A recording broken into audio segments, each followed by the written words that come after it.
A man is in the Becker County Jail charged with interference with privacy after allegedly recording women in a Detroit Lakes restaurant bathroom. Police were called to the El Loro restaurant in Detroit Lakes Monday for reports that an employee, now identified as Jesus Hernandez Espana, was recording women under the stall. She told police she was in the restroom when she saw a phone being held in the stall next to her, kind of angled up at her, and the victim's friend then went in and saw the same thing. Police say they found a deleted folder on Hernandez Espana's phone with videos from that stall. They say they also found a clip showing a woman naked from the waist down. An update on a brutal Moorhead murder case. Court proceedings are on hold as the suspect's mental health is evaluated. Isaac Arndt was scheduled to appear in court tomorrow, but an order for a competency evaluation was filed yesterday in Clay County. A report now must be completed within 60 days, at which time a judge will determine how to proceed.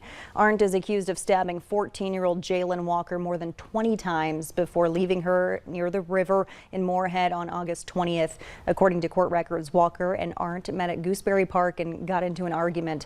Arndt told detectives he stabbed Walker and cut her throat before dragging her body to the river.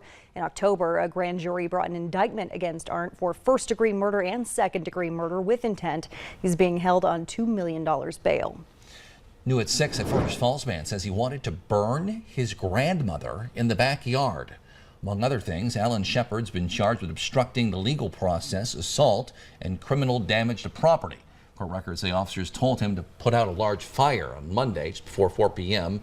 This is on Cecil Avenue. Shepard allegedly told them that he was one of the last remaining chiefs of a Native American tribe, and you see him here, and they were white men coming to steal his land, and he had the right to cremate his grandmother there. Shepard allegedly then spit on officers and caused more than $1,000 in damage to their squad car.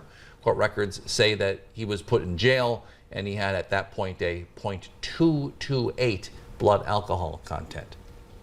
Still ahead, how one local woman is trying to keep area homeless people warm, and how you can help in just 2 minutes.